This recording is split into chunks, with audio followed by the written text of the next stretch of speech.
Dusty, what makes Altuve so good at kind of forgetting the slump he's in? I mean, obviously he came here not getting the results he's wanted the last 7 years. What makes him so good at compartmentalizing and kind of putting that aside? Well, I mean, he's good, and when you're good,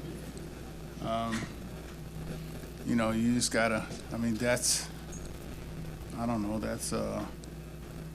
what professionals do, and, when you can play, you have to. I mean, you have no choice. I mean, it's not, my dad used to tell me it's okay to get down, just don't stay down.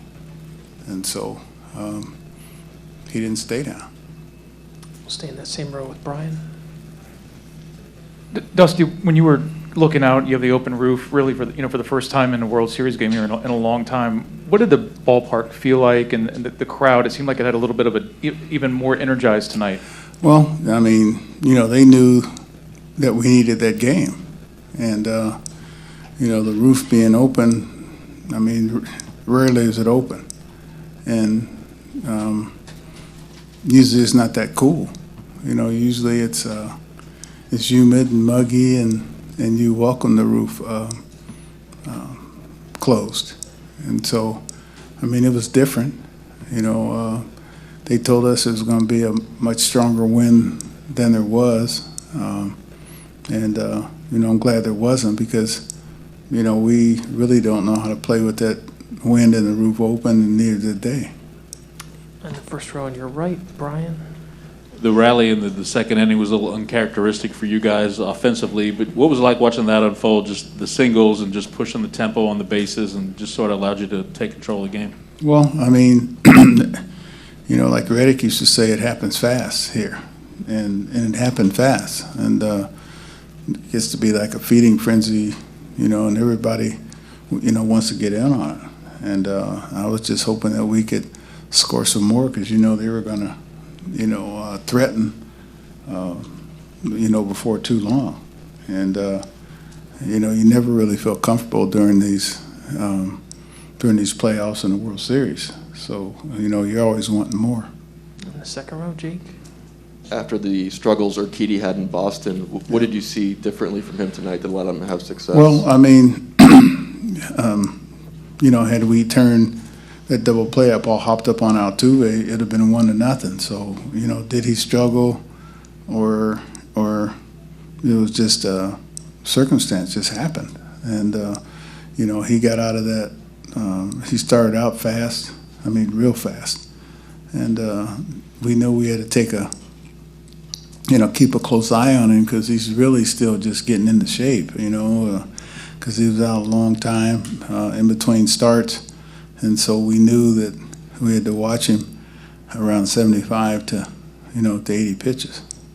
Ken in the third row on your right. Dusty, you were talking the other day about Sparky inheriting the Big Red Machine, and you said you've inherited this group. Is this the most talented group you've had, you think? Like, what, just in terms of the depth? Well, I've had some talented teams, but something always would happen along the way. The Bartman play, and then the play in Washington where Wieters got hit in the face with the bat off of Javi Baez. And so, this is a very talented group. The difference between this group and some other groups that I've had is the fact that they always looking for something good to happen. In Washington, we had a very talented group, but they had lost in the first round before I got there 2 or 3 times, and so therefore, you start looking for, for things to happen. Well, this group looks for good things to happen and expects good. We'll go to Jason and then Dave. Dusty, to kind of play off that, you've seen the 4 guys in your infield from afar in the postseason, and you've seen them now the last 2 years up close. What stands out about the way those guys play in these kinds of games that kind of separate them from everybody else? Well, like I was saying, they expect, good things to happen, and they expect, to play well. They expect to do good. I found that out last year. We had some guys struggling, and they said, well, wait till the playoffs, and we barely squeaked in, and they said, hey, man, you know, we're going to turn it on in the playoffs. And I haven't seen many people in this game, you know, that can kind of turn it on when they want to. You know, come to mind like Barry Bonds. He's like, I'm going to take over this game today. He takes it over. Ricky Henderson says, hey, man, I'm going to steal 3 or 4 bases, and I'm going to take this game over by myself. And like I said, you don't find many players like that, you know, that have that ability or the mindset or the mind control to do it. We'll go right to Dave. Dusty, before the game, you mentioned law of averages. Obviously, you wanted to win no matter where it is, but what did it mean to finally win at home? Well, I mean, I didn't even know we had lost all those games at home, to tell you the truth, you know, and, you know, I'm used to winning at home. And, you know, we won at home all year. And so, you know, when you lose a few games, you just figured, hey, man, it's time for us to win. And like I said last night, these guys don't worry. They didn't, you know, they weren't worried about last night. I mean, some people in this room thought the series is over already after 1 game, you know, but it's a 7-game series.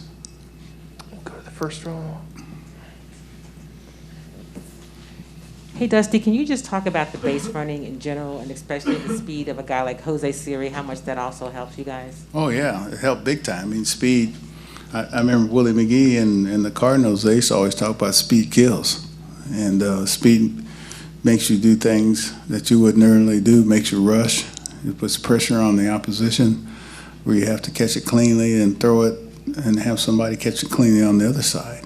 And, you know, that was some exciting stuff that, you know, that Siri did. And, you know, I always tell him, he reminds me of Cesar Cedeno. I mean, the fact that he can appear out and in some kind of way be safe. And, you know, you got to be, I mean, you got to calculate it, but you got to be daring, and you can't be afraid of making mistakes. We'll do 2 last ones. Allison in the back left corner. Hey, Dusty. Just on Christian Javier, how valuable has he been for you this postseason, and how much has he embraced this role that he's been in for you out of the bullpen? Well, I mean, he's been, you know, the bridge guy, you know, many times.